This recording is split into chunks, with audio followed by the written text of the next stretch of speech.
സോണിയാഗാന്ധി മഹാത്മാഗാന്ധിന്റെ മരുവള തന്നെ. നെഹ്റുവിന്റെ മകളായിരുന്നു ഇന്ദിര. ഇന്ദിര കല്യാണം കഴിച്ചു ഫിറോസ് ഗന്ധി. ഗന്ധി എന്നുള്ള കച്ചവടക്കാരല്ല, അയാളുടെ പാർട്ടിയാണ്. 2 മക്കളായതിനു ശേഷം ഇന്ദിരയെ ഡൈവോഴ്സ് ചെയ്ത് വിവാഹമോചനം ചെയ്ത്. ആ വിവാഹമോചനം ചെയ്തവന്റെ ഒരു കണ്ടങ്ങ് തെറ്റുങ്ങള് എന്നിട്ട് അത് ഇന്ദിരന്റെ പേരാണ്ട് ഒട്ടിച്ചെത്തി ഗാന്ധിയാക്കി. ഗാന്ധി മറ്റേ ഗാന്ധി ഈ ഗാന്ധി തമ്മിൽ വലിയ ഒരു ബന്ധമില്ല. എന്തെന്ന് പറയാൻ ധൈര്യമുള്ള ഏത് കോൺഗ്രസ്സുകാരനാണുള്ളത്? ഗാന്ധി എന്ന് പറഞ്ഞാൽ മാർക്കറ്റിൽ ചെലവുള്ളൂ. അതിന് ആ ഗാന്ധിനെ ഈ ഗാന്ധിയുടെ തലപ്പത്തെത്തിച്ച് ഇന്ദിരാ ഗാന്ധി, പിന്നെ രാജീവ് ഗാന്ധി, സഞ്ജയ് ഗാന്ധി. ഗാന്ധി ഇങ്ങനെ ഉണ്ടാക്കുക. എന്നിട്ട് സോണിയാ ഗാന്ധി ഇറ്റലിയിലോ? ഇറ്റലിയിൽ സോണിയാ ഗാന്ധിയോ എവിടുന്ന് വന്ന് എന്ന് പറഞ്ഞാ അതൊരു സോണിയ. എവിടുത്തെ? ഇറ്റലിക്കാരി. കോൺഗ്രസ് ഉണ്ടാക്കിയതാരാ? 2001 മുതൽ 2005 വരെ കേരളത്തിലെ വിദ്യാഭ്യാസ മന്ത്രിയായിരുന്നു അഡ്വക്കേറ്റ് നാലകത്ത് സൂപ്പി. സൂപ്പിന്റെ പേര് കാലിക്കറ്റ് യൂണിവേഴ്സിറ്റി ക്യാമ്പസിൽ പോയി പറഞ്ഞാൽ കുട്ടികൾ ഇപ്പോഴും ചിരിക്കൂ. കാരണം എന്താ? ഇന്റർനാഷണൽ മൈൻഡ് എന്നാണ് അയാളെ പറ്റിയിട്ടില്ല.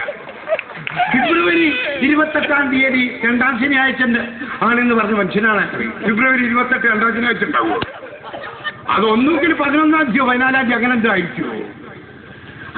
ആ മനുഷ്യനെ അങ്ങനെ പറയുക. എന്തെങ്കിലും ആട്ടെ. അദ്ദേഹം വിദ്യാഭ്യാസ മന്ത്രിയാകുമ്പോൾ കേരളത്തിലെ പാഠപുസ്തകങ്ങൾ പരിഷ്കരിച്ചു. 8ാം തരത്തിലെ പാഠപുസ്തകം പരിഷ്കരിച്ചു. ആ 8ാം തരത്തിലെ പാഠപുസ്തകം നോക്ക്.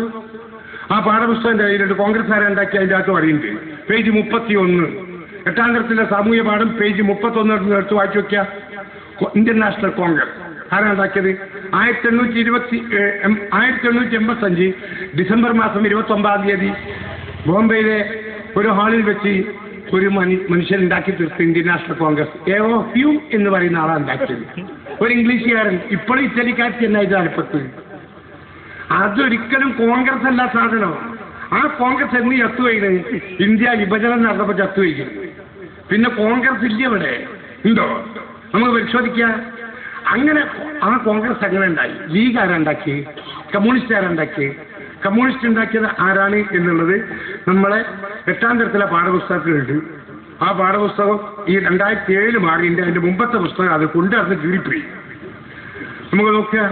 പേജ് 11 8ാം തരത്തിലെ പാഠപുസ്തകം. ലീഗാരന്റെ പുസ്തകം വായിക്കൂല, പോട്ടെ.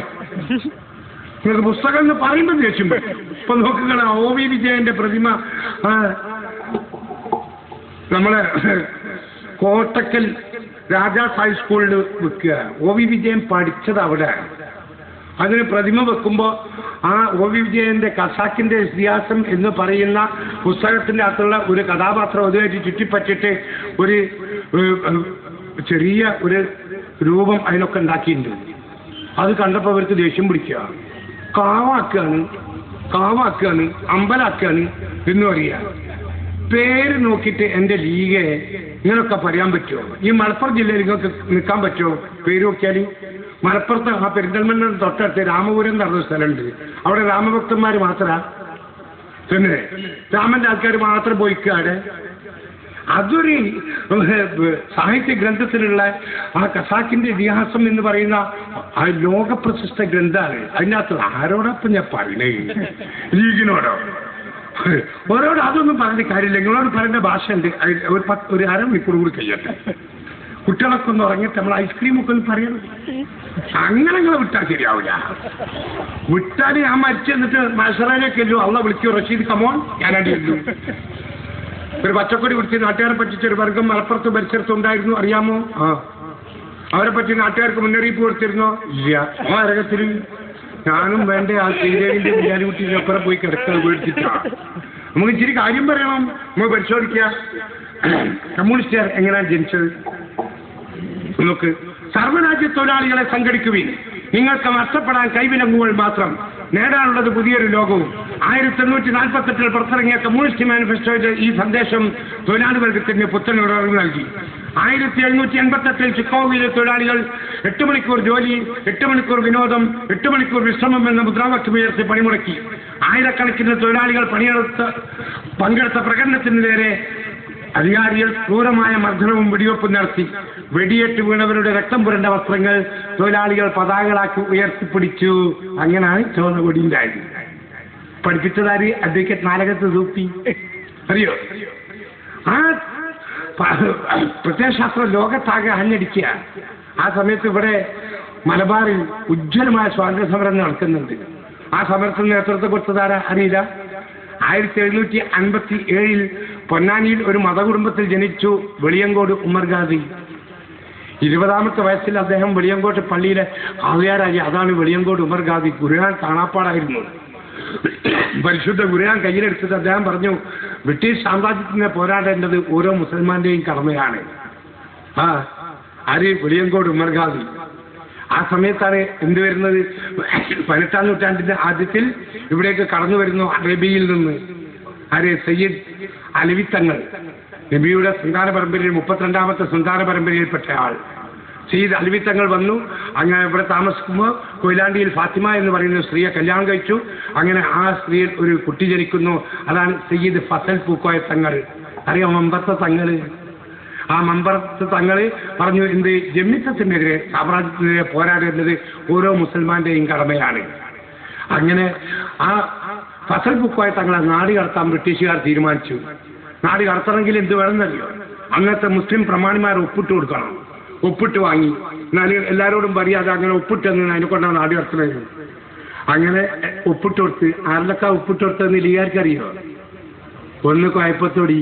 നിങ്ങളിപ്പം കൊണ്ടു കിടക്കുന്ന കുഴപ്പം അത്. പിന്നെ മണ്ണാർക്കാട്, നമ്മളെ ജില്ലന്റെ തൊട്ടപ്പുറത്ത് കല്ലടി മുഹമ്മദ് എന്ന ബാപ്പു, അയാളുടെ വാപ്പന്റെ വാപ്പ. ഞാൻ ഇനി വാപ്പനെ പറഞ്ഞു എന്നൊന്നും പറയണ്ട. അതൊക്കെ പുസ്തകത്തിലുണ്ട്. ഇതിൻ്റെ അടുത്ത പുസ്തകമൊക്കെ ഉണ്ട്. അങ്ങനെ ഒപ്പിട്ട് കൊടുത്ത്. പിന്നെ സ്വാതന്ത്ര്യ സമരത്തിൽ പങ്കെടുത്ത ആൾക്കാരെ ഒറ്റ കൊടുത്ത് ചരിത്രം ലീഗാർക്ക് ആർക്കെല്ലൊക്കെ ഉള്ളതെന്ന് അറിയുള്ളൂ. ഇവരിങ്ങനെ പച്ചക്കൊടി പിടിച്ച് തോളിലൊരു സാലിട്ട് റോട്ടിനുള്ളിൽ കൂടി ഇങ്ങനെ നടക്കുക. ലീഗിന്റെ നേതാക്കന്മാര് സ്റ്റേറ്റിങ് കാണിച്ചിട്ട് നല്ല കോൾ. നിങ്ങൾ ഇന്ത്യക്കാരോ? നിങ്ങൾക്കറിയോ? നിങ്ങൾ ലീഗിന്റെ ഒരു നേതാവുണ്ട്. എന്താ അയാളുടെ പേര്? മുൻ താനൂർ MLA കുട്ടി അഹമ്മദ് കുട്ടി. ഒലക്കച്ചിട്ടോണ്ട പേര്. അപ്പുറം കുട്ടി. അദ്ദേഹത്തിന്റെ പിതാവിന്റെ പേരെന്താ? സൈദാലി കുട്ടി. അയാളെ എന്താ വിളിക്കുക? സൈദാലി കുട്ടി മാസ്റ്റർന്നാ. ഒന്നിന് പഠിച്ചിട്ടുമില്ല, 1ാം തരത്തിൽ പഠിപ്പിച്ചിട്ടുമില്ല. ഇയാളെങ്ങനെ മാസ്റ്ററായി? അറിയാം നിങ്ങൾക്ക്? കൊടുങ്ങല്ലൂരിൽ അബ്ദുൽ ഖാദറിന്റെ നേതൃത്വത്തിൽ ഉജ്ജ്വലമായ സമരം നടത്തുന്ന പ്രാദേശിക നേതാവാണ്.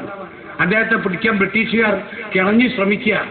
ഒരു ദിവസം കടപ്പുറത്തിട്ട് പിടിക്കുമെന്ന ഘട്ടത്തിൽ അദ്ദേഹം 3-4 ആൾക്കാർ ഓടി. എന്നിട്ട് വഞ്ചിയിൽ കയറി അർദ്ധരാത്രി തുഴഞ്ഞിട്ട് താനൂർ കടപ്പുറത്തെത്തി. അവിടുന്ന് വഞ്ചിയിൽ നിന്ന് ഇറങ്ങി താനൂര് നടന്നിട്ട് കുട്ടി അമ്മൂട്ടാക്കന്റെ ബാപ്പന്റെ ഒരേലെത്തി, തറവാട്ടിലെത്തി. ആ സൈദാലുട്ടാക്കനോട് പറഞ്ഞു, ഞങ്ങളെ പിടിക്കാൻ പറ്റുന്നുണ്ട്. അതിനെന്താ? ഇതിൻ്റെ അകത്തുനിന്നോളി. ഞാൻ പിടിച്ച് അകത്താക്കി. പുറത്തുനിന്ന് വാതിൽ കൂട്ടി. ഈ മനുഷ്യൻ ബ്രിട്ടീഷുകാരെടുത്ത് ഒരു പട്ടാള ഉദ്യോഗസ്ഥന്മാരെടുത്ത് എന്ന് അബ്ദുൽ ഖാദർ മലയാളം തിരിയോ ബ്രിട്ടീഷുകാർക്ക്? You full idiot, you can go എന്ന് പോകാൻ പറഞ്ഞു. ഇയാൾ എവിടെ ചെന്നെന്നറിയാം? കോൺഗ്രസ്സുകാർക്കറിയാം എവിടേക്കാ ചെന്നതെന്ന്. നമ്മളെ മുൻ KPCC നേതാവ് നെഹ്റുവിന്റെ പ്രസംഗം ഇംഗ്ലീഷിൽ നിന്ന് മലയാളത്തിലേക്ക് തർജ്ജമ ചെയ്ത മാന്യൻ ഈയിടെ മരിച്ചുപോയി. എന്താണ് അയാളുടെ പേര്? അസനാരിറ്റാക്ക. താനൂര് അവിടെ ചെന്ന് പറഞ്ഞു, അസനാരിറ്റാക്ക എന്ന് പറഞ്ഞു ബ്രിട്ടീഷുകാരോട്. അവിടെ എന്ത്? അബ്ദുൽ ഖാദറും 3-4 ആൾക്കാരും വന്നാണ് പിടിച്ചോളിയായിരുന്നു. വീട് വളർന്നു. പുലർച്ചെ പിടിച്ചുകൊണ്ടേ തൂക്കിക്കൊന്നു. ആ അബ്ദുൽ ഖാദറിന് സ്വാതന്ത്ര്യ സമര സേനാനികളെയും പിടിച്ചു കൊടുത്തതിന് ബ്രിട്ടീഷുകാർ കൊടുത്തതാണ്. ഞാൻ ഈ പ്രസംഗിക്കുന്ന സമയത്തും ലീഗ് നേതാവ്